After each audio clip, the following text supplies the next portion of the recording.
Vamos lá, meus irmãos, continuando aqui a nossa gravação, nosso 6º dia de aula de Teologia Sistemática 3, Cristologia e Soteriologia. Estamos trabalhando agora na parte 5 do livro-texto do Wayne Grudem, nas aplicações da doutrina da redenção, e agora o módulo anterior, o primeiro módulo, nós dissecamos os slides e agora a gente vai mergulhar no livro-texto. Mas antes de mergulhar no livro-texto, irmãos, deixa eu fazer umas perguntas aqui para vocês. Agora é a nossa segunda parte. Vamos lá. Por que, no caso, Grudem, ele chama essa parte do livro de a doutrina da aplicação da redenção? Não poderia ser a doutrina da aplicação da expiação?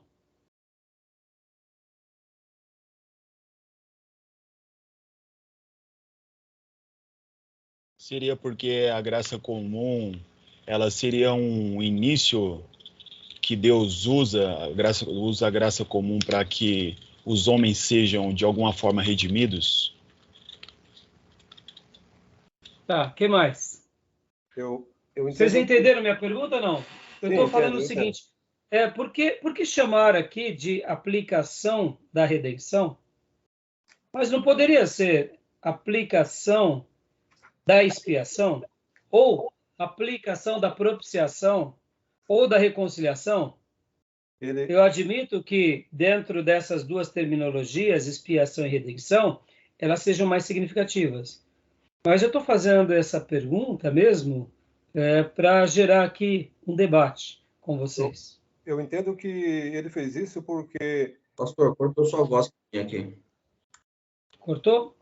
Para os irmãos cortaram também, não? Não. Acho que foi a sua internet, pastor. Mas não tem problema. Eu disse, pastor, que não poderia ser a doutrina da aplicação da redenção, ou da expiação, ou da propiciação, ou da reconciliação, sabendo que expiação e redenção são terminologias mais fechadas. Mas eu estou aqui fazendo essa pergunta porque eu quero gerar um debate aqui com vocês, de propósito. Então, Júnior? Eu falei que eu entendo que ele escolheu o tema maior como doutrina da aplicação da redenção, porque ele entende que a redenção seria o sistema maior. O sistema está incluso, vem expiação, vem justificação, como fala, esqueço outro item. Propiciação. Está dentro dessa de forma secundária da redenção. Ele pegou, acho que a redenção como um guarda-chuva maior. E os outros dentro. Eu entendi assim. Sim, de fato, a redenção, na perspectiva do Grudem, é o guarda-chuva maior. Sim. Por isso que é a aplicação da doutrina da redenção.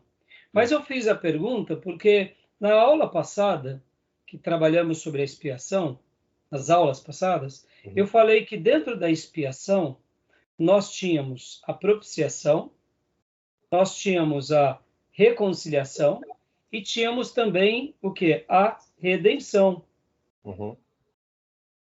Então, agora falando um pouco sobre essa matéria, eu fiz essa pergunta porque se chamássemos a doutrina da aplicação da expiação como grande chapéu, a redenção está dentro dela também. Não teria problema, não. Né?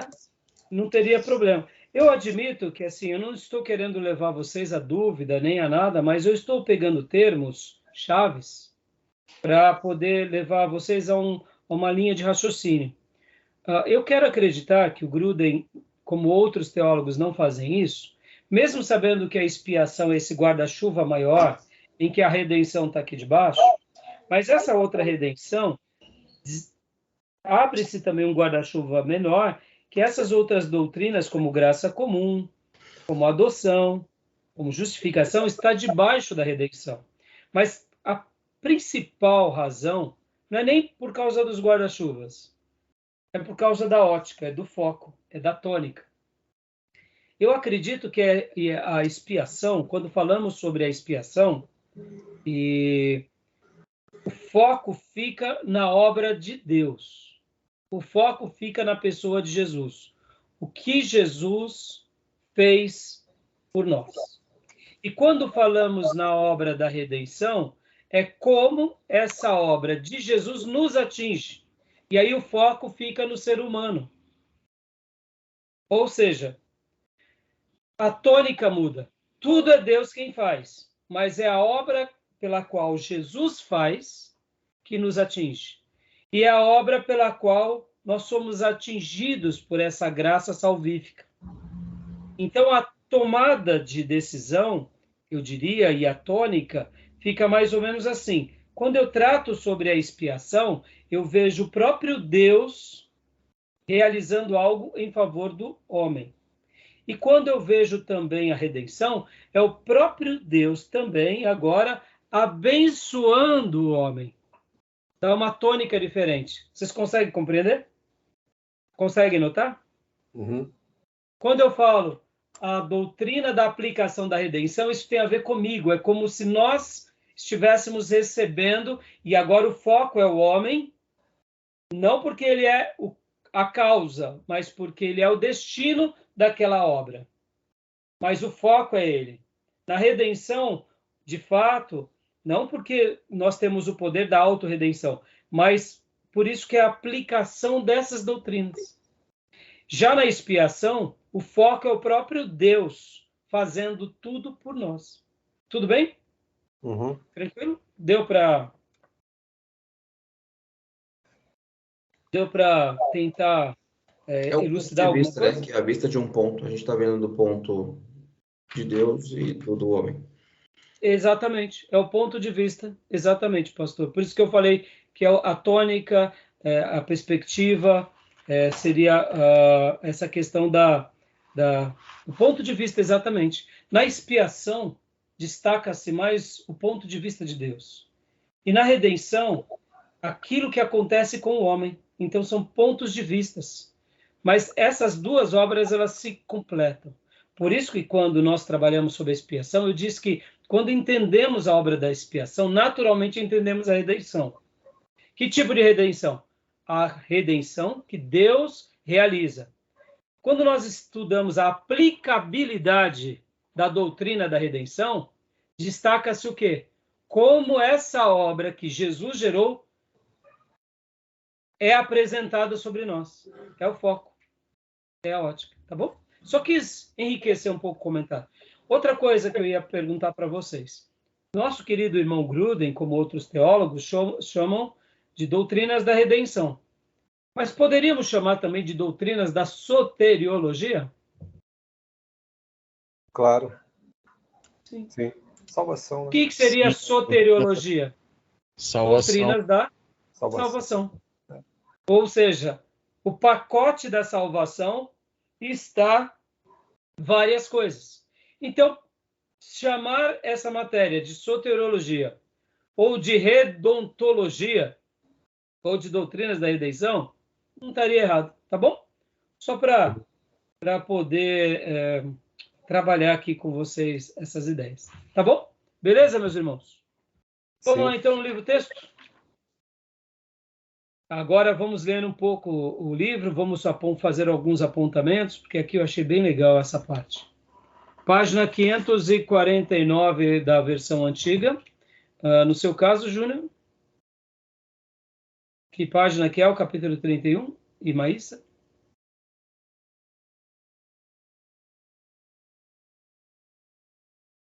O meu aqui explica a graça comum, 31, capítulo 31. Mas que página que é? Página 585, eu acho. 581, 2, 3, 4, 85, 885. 585, tá 800, bom, maravilha. 885. Ah? 885, ótimo. Então, para os alunos que estão com a nova edição, 885, para nós, 549, tá bom? Então, Pastor Johnny, tenha bondade, leia para nós desde o começo, por gentileza, porque agora eu vou ler aqui essa página e depois a gente vai ficar lendo cortes apenas para a gente fazer os debates aqui em classe. Combinado. A graça comum. Quais são as bênçãos que Deus dá a todas as pessoas, tanto a crentes como a incrédulos? Explicação e base bíblica. A introdução e definição. Quando Adão e Eva pecaram, tornaram-se merecedores de punição e separação eternas da parte de Deus. Gênesis 2:17. Do mesmo modo, quando os seres humanos hoje pecam, tornam-se sujeitos à ira de Deus e à punição eterna. O salário do pecado é a morte, como diz Romanos 6:23. Isso significa que uma vez que as pessoas pequem, a justiça de Deus só pode requerer que sejam eternamente separadas dele, impedidas totalmente de experimentar qualquer benefício de sua parte, e que vivam para sempre no inferno, apenas recebendo eternamente sua ira. Deveras, foi isso que aconteceu aos anjos que pecaram, e o que merecidamente poderia ter ocorrido a nós também. Abre aspas, Deus não poupou anjos quando pecaram Deus não poupou anjos quando pecaram.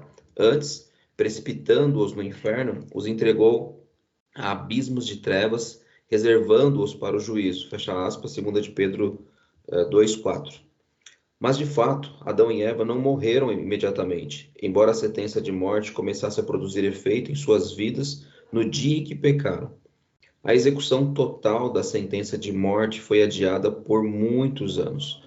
Além disso, até hoje, milhões de seus descendentes não morrem e vão para o inferno assim que pecam, mas continuam a viver por muitos anos, usufruindo de incontáveis bênçãos neste mundo. Como pode ser isto? Como pode Deus continuar a dar bênçãos a pecadores que merecem unicamente a morte? Não apenas aqueles que no final das contas serão salvos, mas também aos milhões que nunca serão salvos, cujos pecados nunca serão perdoados? Bom, a resposta a essa pergunta é que Deus outorga a graça comum. Podemos definir graça comum da seguinte maneira: graça comum é a graça de Deus pela qual ele dá às pessoas inumeráveis bênçãos que não fazem parte da salvação. A palavra comum aqui significa alguma coisa comum a todas as pessoas, não restrita aos crentes ou aos eleitos. Para a distinção da graça comum, a graça de Deus que conduz as pessoas à salvação é frequentemente denominada graça salvífica. É claro que quando falamos a respeito de graça comum e de graça salvífica, não estamos concluindo que há duas classes diferentes de graça no mesmo Deus, mas apenas que a graça de Deus se manifesta no mundo de duas maneiras diferentes. A graça comum é diferente da graça salvífica em seus resultados. Ela não conduz à salvação em seus recebedores, ela é dada igualmente a crentes e incrédulos, e em sua fonte, ela não flui diretamente da ação resgatadora de Cristo, porque para os incrédulos, a morte de Cristo não representou remissão alguma. Portanto, tampouco eles se tornaram merecedores das bênçãos da graça comum. Entretanto, sobre este último ponto, é necessário dizer que a graça comum flui indiretamente da obra redentora de Cristo, visto que Deus não julgou o mundo imediatamente quando o pecado se introduziu, porque ele planejou finalmente salvar alguns pecadores através da morte de seu filho. Muito boa essa explicação. Querem fazer algum comentário? Ficaram com dúvida em alguma frase? Eu fiz questão de ler toda essa parte, porque eu achei que uma parte muito bem explicada, muito bem defendida, muito lúcida, né? Mas, ao mesmo tempo, pode ser que algum irmão fique com alguma dúvida sobre o assunto. Não, eu acho que está bem claro aí. Eu só vou fazer um apontamento em assunto que não tem muito a ver. O versículo aí de Pedro, que o diabo está preso, né? Pelo que ele fala aí. Sim, é que, ao mesmo tempo, ele quer fazer aqui só aquela distinção de uma condenação com aquele que peca e com outros que somos nós que pecamos, essa condenação aparentemente tem uma pausa maior, um tempo maior. E, de fato, na nossa perspectiva, isso tem lógica. Nós não sabemos como foi o processo do julgamento de Deus e da maneira em que ele expulsou o diabo e os demônios dos céus. Quanto tempo isso demorou, como foi. Mas uma coisa é fato, ele foi expulso e não houve chance para eles. No entanto, para nós, houve um julgamento, mas assim, nós notamos que Deus ele estende a sua misericórdia, né? É uma incógnita, é uma dúvida que pode nascer, né? Mas ao mesmo tempo não deixa de ser uma verdade, né? E, bom, tirando essa questão, querem fazer algum comentário, meus irmãos? Não. Joia, então maravilha. Bom, aqui a questão agora, eu quero fazer alguns... sobre o livro, né? Eu vou, antes de lermos algumas partes aqui, eu quero aguçar os sentidos dos irmãos com algumas coisas que eu escrevi. Nós, por sermos filhos de Deus e sabermos que as coisas de Deus não são as coisas dessa vida, nós acabamos muitas vezes fazendo uma separação inconsciente da vida espiritual da vida física. E admito que num primeiro momento é muito difícil discernir essas duas realidades.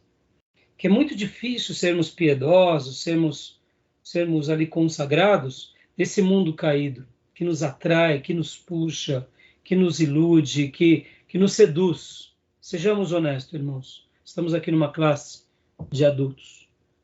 Mas a sedução do mundo ela é muito forte. Ela é forte sobre todos nós, mas em alguns momentos da nossa vida parecia que se tornava mais forte ainda, principalmente na adolescência, na juventude. Principalmente nesse momento em que os nossos hormônios estão em plena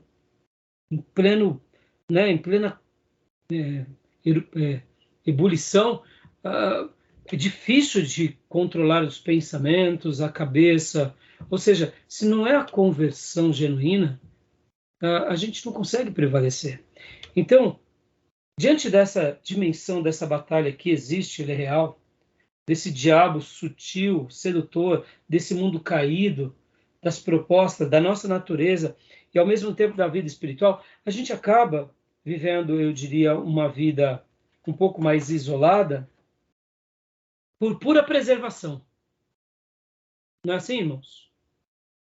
Nós acabamos criando um medo do mundo e ensinando esse medo aos outros, ora porque as Escrituras diz, como está em João, aquele que ama o mundo, o amor do Pai não está nele, logo a gente se blinda sobre isso e ensina os outros, porque dessa forma, sendo afirmados e sendo conduzidos no ambiente de igreja, a gente consegue vencer mais um dia, mais uma tentação, mais uma semana, ou seja, é uma verdade, há uma batalha.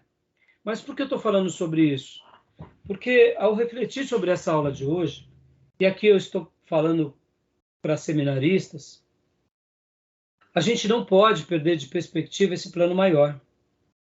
Nós não podemos esquecer dessa batalha, dessa luta, porque não é o fato de estarmos no seminário que estamos imunes às tentações e às quedas. E deixa eu abrir um parênteses aqui. Não é o fato de você ser um pastor e nem o fato de você ser usado por Deus. Pelo contrário, quem é o instrumento de Deus, a luta será muito maior sobre ele para que ele não deixe, para que ele não continue sendo.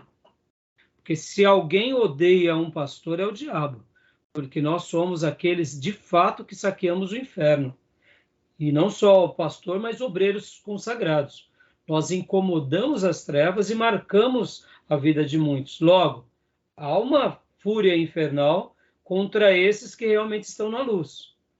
Mas, ao mesmo tempo, nós não podemos perder esse vínculo maior de que a força de Deus e a graça de Deus vai ser sempre maior do que toda a fúria das trevas, todo o ímpeto do mal e toda a natureza nossa caída. A gente não pode baixar a guarda, não pode perder a continência, mas, ao mesmo tempo, a gente não pode viver uma vida, como eu vou explicar para você já, reducionista.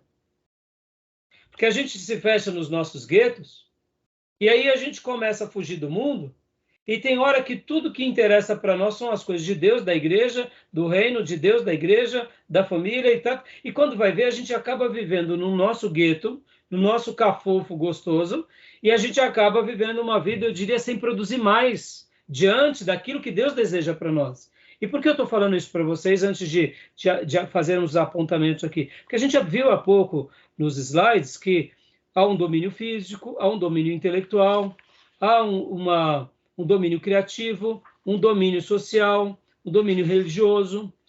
Essas questões estão sobre todos. E nós não podemos ser reducionistas. E por que eu estou falando tudo isso com vocês? Ao estudar sobre a graça comum, uma coisa que eu quero que vocês coloquem em pé de igualdade, como o autor aqui coloca, que é tudo graça. Que é tudo graça. É graça salvífica misturada com graça comum. Ele está trazendo aqui luz para nós dessa separação. Mas agora, tentem olhar que a graça comum e a graça salvífica também estão sendo derramados sobre todos. No entanto, só os salvos darão ouvido à graça salvífica. Tudo bem? Não é assim? Mas percebam, por que eu estou falando tudo isso? Nós, como povo de Deus, que fugimos do mundo, que temos medo do mundo, de medo do diabo, tem vezes que a gente não vive uma fé religiosa literalmente reducionista, uma igreja enclausurada dentro de um gueto, um grupo que se tem a sua autopreservação e a gente tem medo de, quem sabe, fazer coisas novas. E por que eu estou falando isso, irmãos? Uma coisa que eu acredito, que se essa graça de Deus veio sobre todos e nós temos o Espírito de Deus, nós deveríamos ser muito mais protagonistas em muitas coisas como igreja. E é isso que eu queria, antes de trabalhar um pouco mais aqui no texto, deixar para vocês. Porque eu acredito, eu escrevi aqui, a igreja deveria ser o maior útero de protagonismo e de espiritualidade em todas as áreas. A igreja de Jesus deveria ser a coisa mais significativa na Terra, em qualquer geração. Por quê? Pensem assim, se a graça comum está sobre todos os seres humanos, há uma graça poderosa, espiritual e salvífica sobre os salvos. Por que a gente pega e se agarra apenas à graça salvífica e a graça comum a gente deixa de lado? Não está certo isso. Sem que percebamos, a gente faz isso. E aí, por que eu estou trabalhando aqui a igreja? Porque eu estou falando aqui no conjunto, não estou falando no indivíduo. E o que eu quero deixar como uma centelha de esperança? Que a igreja deveria ser esse maior útero de espiritualidade, e de fato nisso ela é, mas ao mesmo tempo de inteligência geral na vida. De que forma? Na ciência, na filosofia, na sociologia, na saúde ou na medicina, na economia, na gestão pública, na moral e na ética, no juizado. Ou seja, as pessoas deveriam ver na igreja esse útero fabuloso, dizendo: precisamos aprender mais sobre ética. Vamos aprender na igreja porque eles são campeões sobre ética.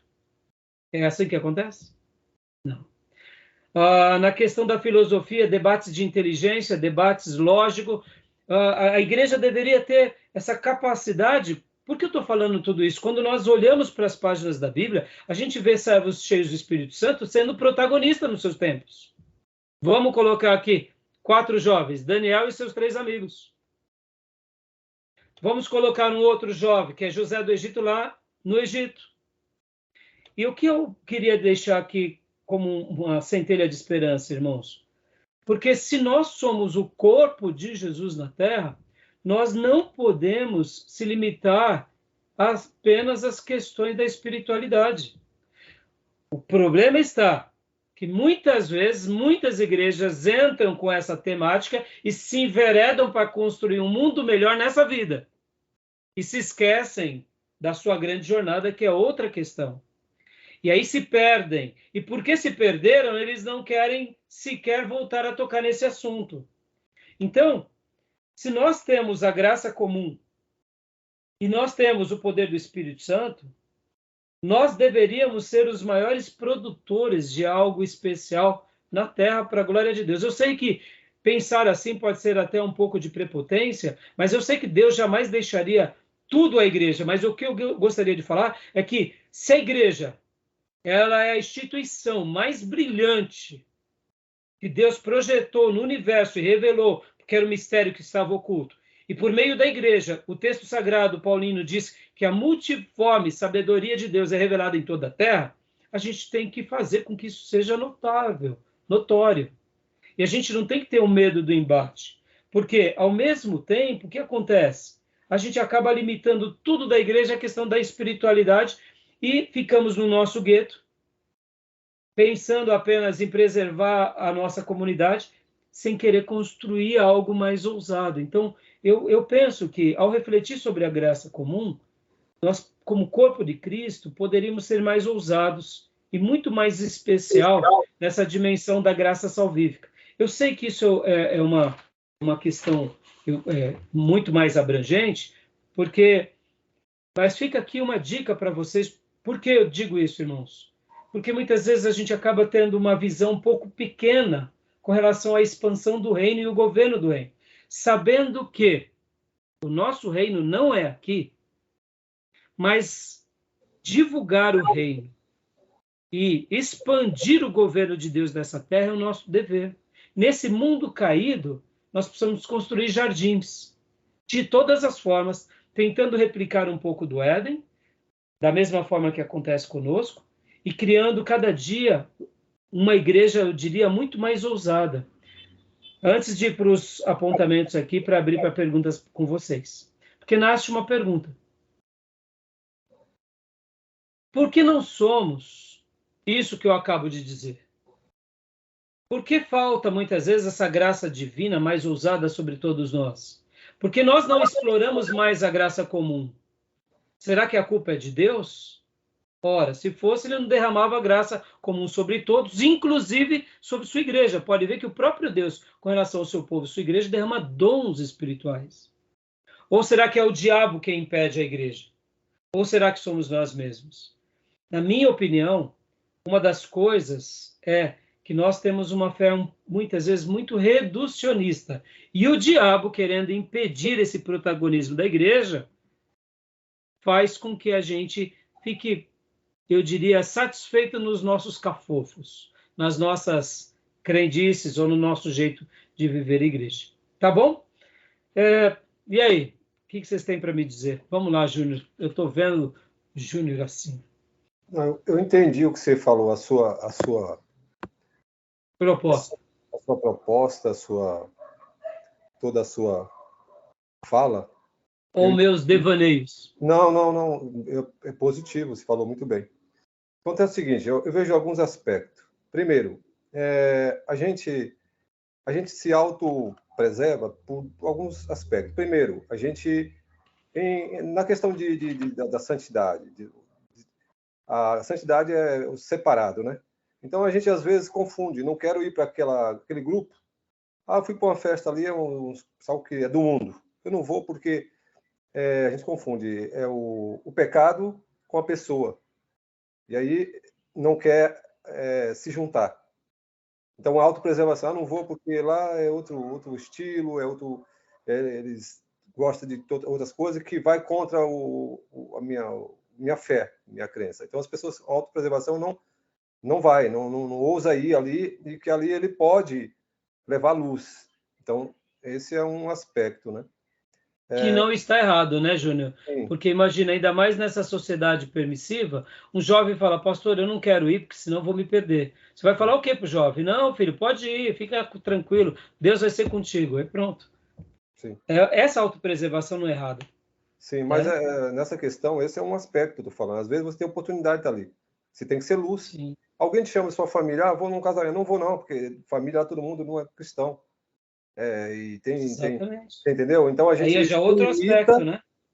Com a sua fala eu consegui entender. Então se limita, e sendo que ali você não precisa ir lá para ser pecador, mas você pode ir ali para a sua vida levar alguma mensagem, alguma coisa, você pode ali ser luz. E o segundo aspecto é que a gente tem uma certa, a gente perde entusiasmo. A gente vê as pessoas tão não receptivas ao evangelho que você não tem o entusiasmo de compartilhar com a pessoa. Eu acho que Sim, você falou sim. muito bem. Então, a ideia da gente viver como um monge, dentro de uma caverna, com nossos valores, se autopreservando, e vive o clubinho da Luluzinha, você entendeu? E eu acho que a igreja também, ela também tem uma questão no coletivo que atinge a gente, a nossa personalidade. A nossa personalidade, ela sofre também, sofre essa mudança, porque a igreja, ela introjeta da gente esse formato, e a gente vai conviver de acordo com Com aquilo essa que a gente perspectiva. Então, você está falou muito bem acostumado, né? mesmo, um gueto, Para pensar, né? o que eu quis deixar aqui como proposta, Júnior, para você, para o pastor Johnny, para o Dio, para a Maísa, para a irmã Cleusa, e para aqueles que um dia forem ver essa aula, é o seguinte: é olhar para a graça comum que Deus derrama sobre todos e não limitar que ela também está sobre nós de forma abundante. Porque muitas vezes eu sei que existem momentos da nossa vida em que o pecado está aflorando, eu estou em crise, de repente eu não estou bem, eu tenho que me preservar. Então a vida monástica, nesse momento, ela é necessária. Eu preciso me enclausurar para buscar Deus para me fortalecer. Mas muitas vezes nós começamos no momento buscando a Deus, isso se torna tão gostoso, e aí vamos para uma igreja, vamos para um culto, vamos... E aí a gente fica na nossa redoma e no nosso gueto, e sem perceber, esse cafofo, e eu chamo de cafofo de propósito, ele é tão bom que a gente mal prega o evangelho, porque a gente está no meio de crente o tempo todo, e quando a gente vê um dos nossos se perdendo, a gente só quer trazer ele de volta. Sim. E aí a gente esquece que nós não fomos chamados apenas para fazer a manutenção da fé, que a manutenção da fé, ela é importante. Sim, mas nós fomos chamados para o quê? Para levar uma mensagem de transformação. Agora, olha como isso é delicado. E é por isso que eu estou falando para seminaristas. Porque nessa mensagem de transformação, ou nessa obra de transformação, nós temos uma missão, que ela é espiritual. Sim. Mas ela se deságua na vida toda de todas as pessoas. Sim. Então, quando a gente começa a se enveredar para uma mensagem espiritual e a gente começa a crescer, aí nasce naturalmente muitas necessidades dentro da comunidade. Aí a gente começa a fazer uma obra social. Aí, sem que a gente perceba, a igreja, ao invés de ser uma igreja agora que atua poderosamente no evangelismo e na libertação espiritual, vira uma igreja assistencialista. Sim. E aí ela gosta, porque a mídia gosta da obra que a gente faz, e a gente perde o foco e o propósito. E aí, porque a gente perdeu o foco e o propósito, como muitos perderam, a gente fala, tá vendo, não vale a pena fazer isso. E aí a gente volta para o gueto, se torna reducionista. E é isso que eu quis passar para vocês, por quê? E aí, continuando a minha linha aqui, eu vou deixar os demais falarem, que Israel, quando ele se tornou reducionista, Israel fez isso, veio a divisão do reino. Quando esse reino se tornou reducionista, Deus levantou a sua escola dos profetas para tentar sacudir o povo, mas não teve jeito, veio o cativeiro. Quando a igreja se torna reducionista, a gente vira dogmática, institucionalizada, e a história vai se repetindo. Limitado. Então, por isso que eu acredito que, como que a gente pode preparar o nosso coração? Porque eu estou falando isso, irmãos, aqui nós estamos numa escola de teologia. Humanamente falando, pelo tamanho da nossa igreja, nunca era para a gente ter uma escola de teologia. E eu não vejo a hora de poder fazer mais coisas. E é isso que eu quero que vocês entendam, que não me sinto melhor por isso, mas isso é uma questão de vocação. Mas o que eu quero dizer, irmãos, eu acredito que se a igreja, de fato porque ela de fato é o corpo de Cristo na Terra, nós precisamos fazer muito mais obras para Deus, espiritual, que atinge a sociedade de uma forma muito mais poderosa. Aonde tem uma obra das trevas, e por isso que eu falei, as pessoas, quando elas fossem falar sobre moral e ética, elas deveriam procurar as igrejas em primeiro lugar. Nós deveríamos ser os melhores do mundo sobre esse tema. Quando as pessoas viessem falar sobre gestão pública, como que se administra gestão pública, elas deviam procurar na igreja como que a gente faz ação social de verdade e não assistencialismo. Porque hoje, por exemplo, nós temos um trabalho na nossa igreja que é dar cesta básica. O que nós estamos fazendo na igreja hoje, já desde o início da pandemia, é só uma caridade, irmãos. O que eu estou fazendo não é um trabalho social. Hoje, nossa igreja não tem uma estrutura tão grande para fazer uma coisa maior. Mas por que eu estou falando isso? Eu sei que muitas vezes a gente acaba se perdendo no social. E a função da igreja é espiritual. Mas em nome do espiritual, a gente acaba não fazendo nada. E a gente fica feliz nos nossos cultos de glória. E aí a gente não impacta o reino. E o que eu quero dizer para vocês? Por isso que eu falei para vocês, na ciência, irmãos, quantas vezes a gente é desafiado a pegar os sábios da nossa igreja e botar eles na faculdade, para eles se tornarem os melhores cientistas de Cristo. Não, muitas vezes a gente tem medo, fala, não, ele vai se perder. Vai nada. É onde entra a nossa função pastoral e de docência, de encher essa ovelha de energia, de inspiração e de orar, preparando ele para ele ir para o mercado, para a universidade, e lá seu novo Einstein e cristão. Exato. Cristão. Então, esse tipo de coisa, por exemplo, quando eu falo de gestão pública, irmãos, pode ver como que a gente se perde. Os deputados nossos... Né? É uma vergonha. Então, por isso que eu estou falando para vocês. Agora, como que eu enxergo que é o caminho para a gente startar isso? Na minha opinião, para a gente ir para o livro. Em primeiro lugar, a educação. Assim, que tipo? É a educação espiritual. Pode ver que a igreja, quanto mais ensinada positivamente, mais profundidade da palavra ela tem e mais frentes ela desbrava. Sim. Em segundo lugar, educação social mesmo. Aí entra o quê? A postura de criação de colégio, creches, universidades, faculdades, seminários. Porque dessa forma você prepara com o temor de Deus. Como eu disse, irmãos, porque é muito fácil. Pode ver na história da igreja, irmãos, uma igreja cria uma faculdade, passa o tempo, a faculdade passa a ser o carro-chefe da igreja. É um monte de pessoas cristãs nominais que se perdem ao longo do tempo, porque a prioridade que era espiritual vira agora social. Protagonismo, então, né? Na minha opinião, se mantendo nas bases, eu quero acreditar que essa é a forma. E dessa forma a gente vai construindo o quê? E expandindo o reino de Deus, o governo de Deus na terra, fazendo os jardins e preparando esse mundo para a nova Canaã, dizendo, olha, se nós conseguimos êxitos na espiritualidade, na ética, na moral, na ciência, na economia, em várias outras áreas, é por causa do Cordeiro. E a nossa meta é o Cordeiro. E sabemos que tudo que fizemos aqui de belo e bom, vamos deixar para as outras gerações, mas a grande meta é lá, não é aqui. Então, eu deixei essa centelha aqui com vocês, porque, na minha perspectiva, quando nós vivemos dentro do nosso gueto reducionista, aí a gente perde o que? Uma fé expansionista, segundo os valores de Deus. E a minha proposta aqui era essa, lembrar, irmãos, que um dia, quem sabe, dentro das nossas igrejas, vão estar ali os maiores economistas do país, Sim. Os maiores cientistas do mundo. E aí a gente muitas vezes está querendo fazer com que essas pessoas virem o quê? Crente missionário. Não. Deixa eles expandir o reino por meio da ciência. Sim. Seminaristas vão fazer seminário para a gente preparar essas pessoas, os maiores músicos, no sentido de mudar o panorama até da música secular, porque hoje, quando a gente tem medo de ouvir música, porque hoje é só porcaria, não dá para ouvir música.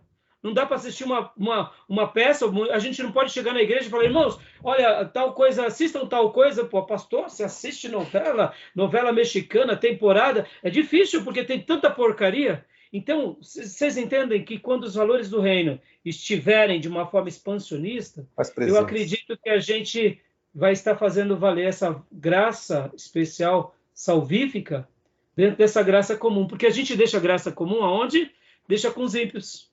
Aí a gente fica no nosso gueto e quando a gente vai aprender alguma coisa sobre ciência, economia, a gente vai aprender com os ímpios.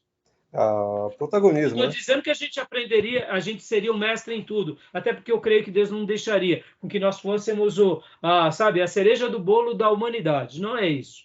Mas eu acredito que se a igreja é a maior instituição de Deus na Terra, e eu creio que ela é, a gente tem que orar para que ela se torne essa noiva adornada, belíssima, espiritualmente, com valores do reino, mas se propague de uma forma belíssima na nossa sociedade. Deixo aqui essas palavras como um incentivo para os meus irmãos, tá bom? Pastor Johnny, Maíssa, Mancreus e Gil, falem um pouco, que o Júnior já falou a parte dele, senão a gente não vai para o livro texto. Só um exemplo, é Harvard, né?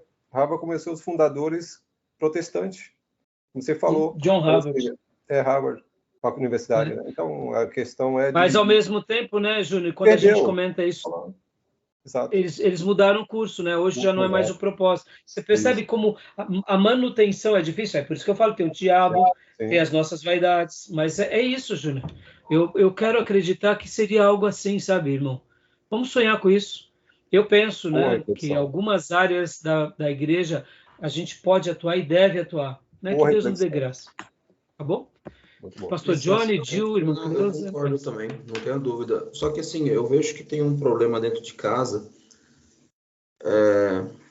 que precisa ser rompido, né? Assim, eu lembro que na minha conversão, muito do que se pregava era justamente isso, né? As coisas lá de fora não nos cabem, a gente não pode estar inserido lá, mas também assim, né? Não pode estar inserido, mas o que a gente está fazendo para mudar? Não tem nada que se faça. Então, eu acho que, nesse aspecto, uma geração inteira foi doutrinada nisso. E eu me incluo nisso, com certeza. Então, assim, havia um receio brutal. Essa conversa que eu estava tendo com a gente aqui é muito pertinente, porque ainda ontem eu estava conversando com a minha esposa sobre algumas coisas, e em especial sobre educação. Eu estava vendo um podcast da Brasil Paralelo, de algumas escolas que estavam resgatando uma metodologia que era aplicada no passado, de ter uma sala de aula apenas com meninas e uma sala de aula apenas com meninos. Não estou falando que está certo ou está errado, mas assim, eles buscavam um resgate ali que de fato colocavam na cabeça das meninas aquilo que elas de fato precisam para o seu crescimento pessoal, profissional e assim por diante. Até porque homem e mulher intelectualmente funcionam de modo diferente. Então, o menino tem uma cabeça um pouco mais racional, mas esse racionalismo dele, ele começa a ter uma percepção mais clara, acho que a partir dos 8 ou 9 anos, cientificamente falando, que eles estavam mencionando. E a menina é um pouco mais cedo. Enfim, e deu super certo, tá? Esse método que eles estavam utilizando não apenas deu certo, como outras 20 escolas adotaram isso e, além disso, estava buscando um resgate da paternidade, que é uma coisa que se perdeu também ao longo do tempo. Para não ficar confuso aqui, o que eu quero dizer é o seguinte: a gente, ao longo de toda essa caminhada de fé e etc, talvez o mundo colocou tanto medo dentro da igreja, que a igreja se sentiu acuada, a gente ficou dentro do nosso grupinho ali, como o próprio Júnior mencionou, né, as luluzinhas, e assim, estamos bem aqui, vamos ficar do jeito que está, e não vamos ser relevantes na sociedade. Que aí a gente sente o peso disso hoje, pelo menos a impressão que eu tenho. Agora é óbvio, né, o que o senhor falou faz todo sentido. Eu acho que essa mentalidade precisa ser disseminada nessa geração, para que sim a gente possa fazer a diferença lá fora. No meu ramo em especial, me permita bem brevemente, que é a construção, eu consigo contar no dedo pessoas de relevância, que sejam palestrantes, que disseminem informação e que, ao passo que façam isso, deixam claro, né, ou talvez nem tão explícito, que pertencem a um Deus. Eu conheço talvez uma pessoa somente. E olha que eu estou falando de um ramo assim muito atuante na sociedade. Enfim. Pastor, e eu não estou... Joia, eu estou fazendo esse comentário, irmãos, mas ao mesmo tempo, como pastor local, e vivendo nessa sociedade permissiva e corrompida, a gente explica um pouco o grupo do Bolinha ou da Luluzinha. Na prática, no ministério, a gente vê pessoas, muitas vezes da nossa família, se enveredando, se saindo, e outros que se decepcionam por causa de crentes mau caráter, e aí a gente tenta trazê-los. Ou seja, a autopreservação acaba sendo um refúgio. É um fato. No entanto, eu só quis dar esse destaque porque eu penso nisso, e eu sei que entre o pensar, o refletir e o fazer há uma grande diferença. Mas é por isso que a gente está aqui no seminário, porque na igreja, se a gente chega com esse diálogo para a igreja, eles vão querer revolucionar, vão querer montar creche, vão querer fazer obra social, vão querer ir para a favela, vão querer dar sopão. Vai durar um mês, cada projeto. Na igreja atual, no contexto social que a gente vive, de pessoas extremamente egoístas e egocêntricas dentro da igreja, porque eles vão fazer o seguinte: quanto que eu estou lucrando com isso? Quanto que Deus está me abençoando? Nada, pastor, nem sopão dou mais.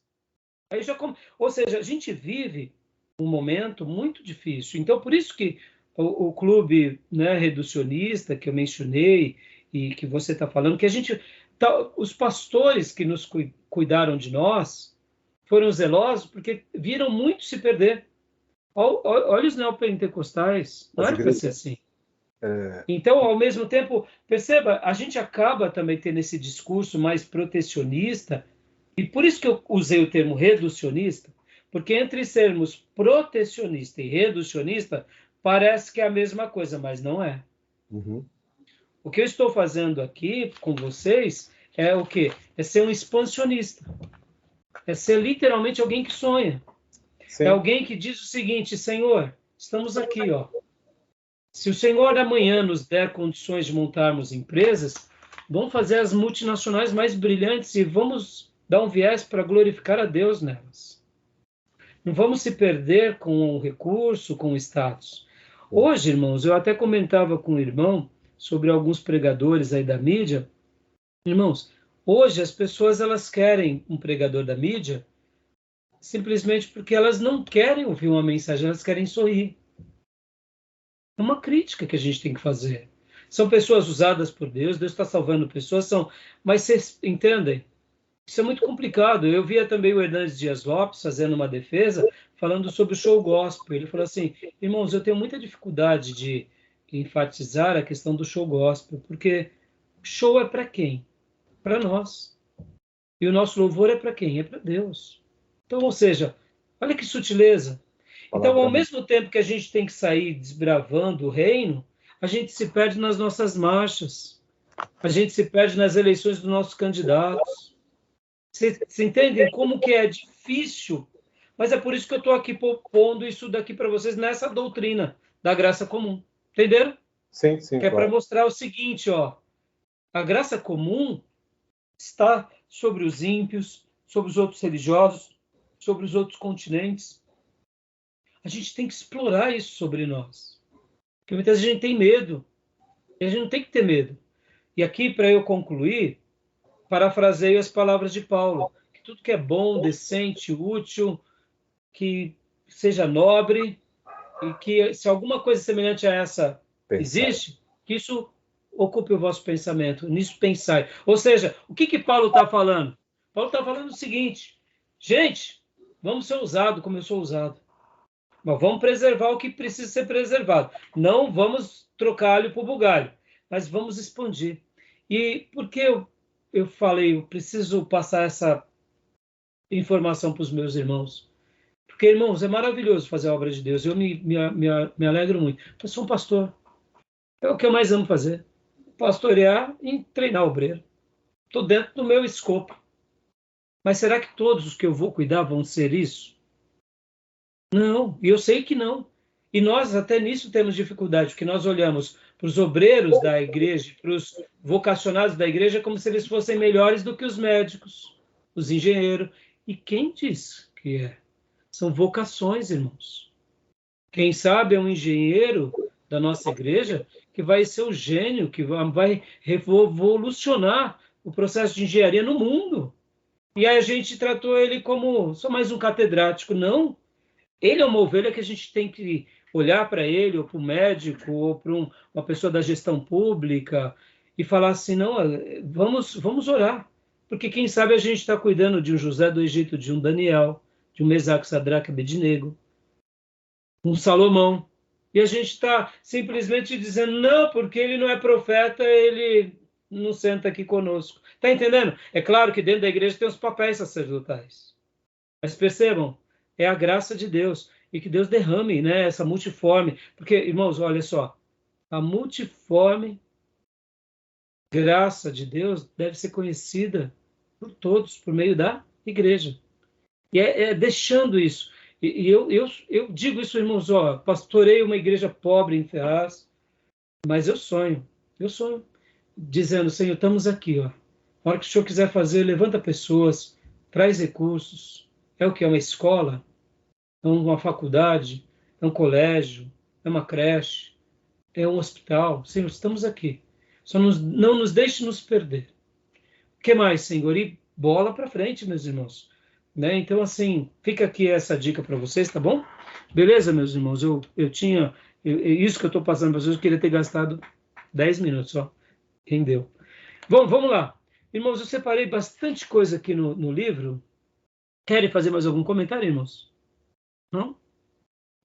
Eu grifei muita coisa aqui no livro, então eu vou fazer as leituras Pastor, do meu livro, tá? Pode falar. eu ia acrescentar que nós somos chamados para fora, né?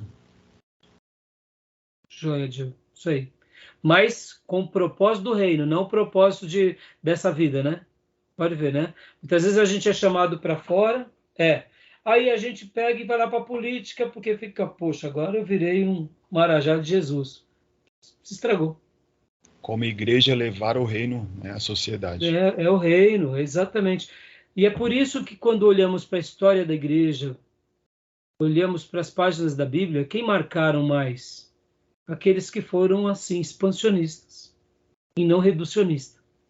Vamos preservar, vamos ter cautela, vamos se autoavaliar e vamos pedir para Deus nos ajudar, tá bom? Vamos lá. Deixa eu ler rapidinho, só vou fazer a leitura para vocês do que eu grifei. Página 550, o domínio físico. Além disso, a terra não produz somente cardos e abrolhos, nem permanece como um deserto ressecado, mas pela graça comum de Deus, ela produz alimento, material para roupa e abrigo, frequentemente em grande abundância e diversidade. Aqui, o autor está falando sobre o domínio físico, mostrando que Deus deu essa aptidão poderosíssima para o ser humano. Irmãos, e aqui quando eu penso nessa questão do domínio físico, vamos vislumbrar até mesmo a nossa galáxia. Essas ideias aí, muitas vezes, né, que parece loucura, né, como que é o nome dele? Deu um branco agora? Da SpaceX, meu pai. Ajuda. O Elon Musk. O Elon Musk. Eu sei que ele é muito mal visto, mas ele é um revolucionário nessas questões.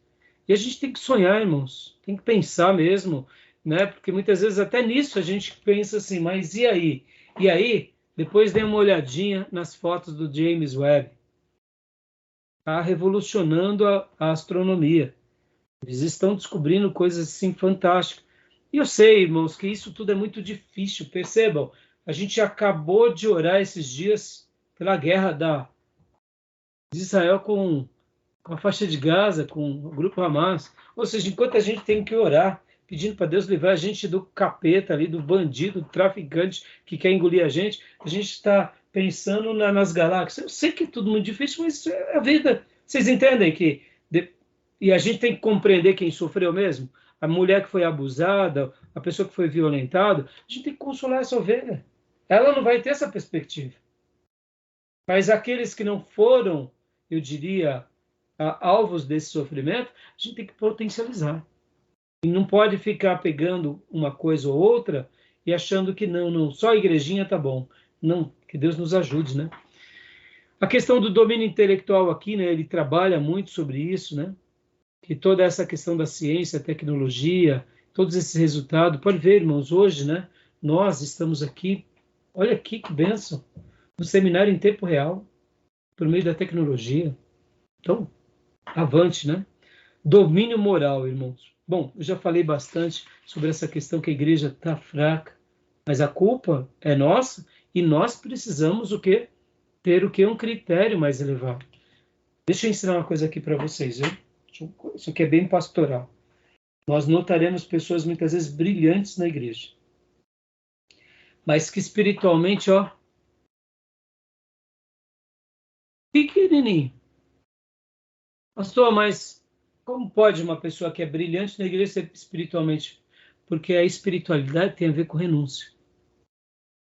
E a capacidade de a pessoa ser brilhante tem a ver com a cognição.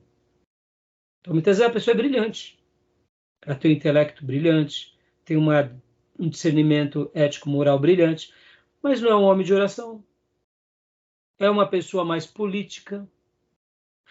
Mas para a igreja, isso que é brilhante destaca, porque já que ele é brilhante, ele sabe vender o seu peixe muito bem.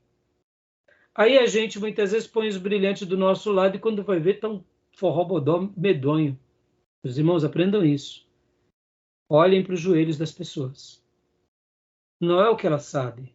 Porque a igreja não é feita sob a sabedoria dos homens, mas é sob a sabedoria de Deus. Então, aquela irmã do ciclo de oração, muitas vezes vai ser a irmã que você vai pedir mais ajuda nos debates da igreja, porque ela bota o joelho no chão, os demônios caem por terra. O irmão que é brilhante, mas é intelectualizado e humano, ela precisa da oração da irmã, para que aquela mente, muitas vezes brilhante, não seja conduzida pela mente humana e carnal. Porque muitas vezes uma proposta humana e carnal, ainda mais numa igreja batista, dá um racha violento. E não vai para lugar nenhum. Mas aquele que fez a sua proposta, ele está preso na proposta que é melhor. Mas quem disse que o melhor, muitas vezes, é o de Deus? Percebam? Como o reino de Deus não tem nada a ver com o reino dos homens. Agora, esse homem que é brilhante, intelectualizado, cheio do Espírito Santo, é uma bênção. Chama ele para perto. Mas se está tendo muito só brilhante, mas que é pequeno espiritualmente, chame esses que são grandes espiritualmente para perto. Estão entendendo, meus irmãos? Tudo bem? Deu uma falhada aí na comunicação? Então podem ver quantas são as vezes que a gente despreza as irmãzinhas do coque, meus irmãos. Os anciãos. Meus irmãos, a gente está de pé na igreja por causa desses homens que oram por nós. Esse seminário está de pé por causa dos homens que oram por nós. Não é por causa dos brilhantes. Vocês vão ver muitos brilhantes te apoiar durante 3 meses, 6 meses, se eles estão recebendo algo. Depois eles picam a mula quando se der a primeira chamada neles. Por quê? Porque é intelectualidade humana. Guardem isso, irmãos. Outra coisa que é uma máxima. Guardem isso. A igreja e os obreiros de uma igreja são aqueles que não buscam o seu interesse próprio. Paulo, ao recomendar Timóteo, dizia: eu recomendo Timóteo porque ele não busca os seus próprios interesses. Muitos brilhantes dentro das nossas igrejas, ainda mais se é uma igreja grande, fazem as coisas só por interesse, barganha, é troca. Porque no dia que eles tiverem dar sem receber, eles pulam fora, porque eles vão para outra, porque lá na outra que é grande, eles saem na selfie, eles saem nas páginas, nas redes. Está entendendo? Igreja é a busca, não do interesse próprio, mas do interesse de Deus e do outro. É uma equação sine qua non. É assim que funciona. E por que muitas vezes eu falo dos irmãos de oração? Porque eles oram, mesmo ficando sem nunca ir para um púlpito. Eles jejuam e se dedicam de trás dos bastidores a vida toda. Espiritualidade ou não é? Enquanto os grandãos tigrão, espiritualidade. Que sobra a carne, entendeu? Guardem isso, meus irmãos. Por isso que eu falo da questão da moralidade, tá bom? Bom, o domínio criativo, já falamos. Domínio social aqui também é muito importante a gente ter uma compreensão, a gente já falou. Questão do domínio religioso também, né? Eu queria gastar um pouco mais de tempo aqui, quando na página 555 ele fala da graça comum não salva pessoas. Eu achei que aqui o autor ele não foi muito feliz em algumas colocações, eu rebati ele faz um comentário mais ou menos o seguinte, que aos ímpios Deus derrama mais graça comum, e aos crentes Deus derrama mais graça salvífica. Não concordo com isso, não concordo. Pelo contrário, o que eu acabei de dizer é o oposto disso, entenderam? A ideia de Asaf, né? Hã? A ideia de Asaf, né? Mas o Asaf olhava a prosperidade, né? Até assim, sobre prosperidade, tudo bem. Porque aí, Júnior, a gente tem que admitir que você, de repente, vai fazer uma minuta lá para certa empresa e os camaradas vão querer que você coloque alguns acréscimos, meio gadareno, você vai falar, não, aqui não vou pôr não, porque aqui está fora do meu princípio. Verdade. Aí você deixa de ganhar. Então, questão de prosperidade, mas é que ele coloca aqui mais ou menos como corrupção. Assim. A corrupção, né? Nesse caso, a gente tem que saber, irmãos, que algumas coisas a gente não vai ganhar. Sim. A gente vai ganhar menos, porque a gente não vai se vender algumas coisas. Mas o que eu quero dizer é que eu não concordo com ele nesse aspecto. É o que eu disse, é o que eu acredito. Se o Espírito de Deus está sobre mim, se eu tenho a graça do Altíssimo e tenho a graça comum, eu tenho que ser mais extraordinário do que eles. Não por causa de mim, mas por causa daquele que habita em mim. E o desejo do meu coração é dizer, Senhor, pega esse vaso cearense aqui, arranca os neurônios que não prestam, e bota coisa boa, e faz o que o Senhor quiser. Tá bom, meus irmãos? Então, é o que eu penso, né? Uhum. Aí ele vem falar sobre as razões para a graça comum e tal, e aí ele termina, então eu quero acreditar, irmãos, que esse capítulo foi muito bom, mas eu faria esse acréscimo, mostrando um pouco mais desse lado da graça salvífica. Deixo aqui a minha contribuição para vocês e coloco que é possível, sim. É possível vivermos dias como foram nas reformas, nos grandes avivamentos, na igreja primitiva. Deixa eu fazer uma defesa aqui. Por que a igreja primitiva não foi esse útero extraordinário na Terra, nas dimensões que eu acabo de dizer? Bem simples. Foi um contexto de perseguição e morte. A igreja primitiva, durante os seus primeiros séculos, eles sobreviviam. Havia um império maligno que dominava e que, muitas vezes, em nome de César, destruía todos eles. Como que você vai montar faculdade? Como que você vai ser expansionista? Como você vai ser... E mesmo diante de toda oposição ao que o cristianismo fez com Roma, destruiu Roma pelas bases, convertendo Roma. Veio uma seta do diabo que é institucionalizar o quê? Essa nova religião. Porque mesmo eles, com toda oposição, foram esse útero. Num outro contexto, de um outro império, a igreja se tornaria, tá louco, irmãos. Eu, particularmente, deduzo que se tornaria uma coisa estratosférica. Mas aqui...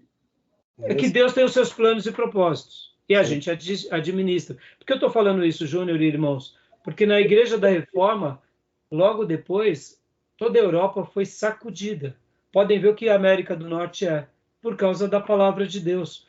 Há uma pesquisa científica que mostra que todos os países que tiveram a palavra de Deus como a sua razão, a sua constituição ou a base, se tornaram países brilhantes. Sim, só um acréscimo aí, aproveitando que você está falando, eu trago aqui algo que eu vi lá no simpósio que ajuda, que contribui, né?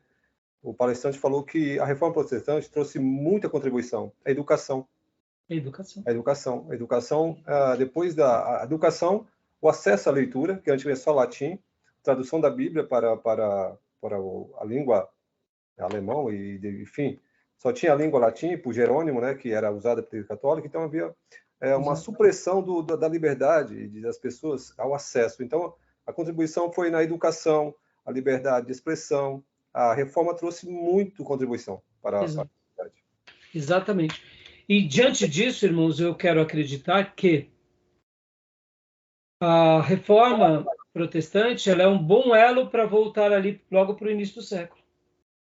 Porque, irmãos, nos primeiros 300 anos a igreja sofreu muita perseguição, depois dos próximos 200 anos ela teve um período de paz, mas ela teve um período de oposição intelectual, aí onde nascem os pais da igreja, a patrística. Então é muito interessante a riqueza. E podem ver o que o cristianismo foi para o mundo, foi libertador.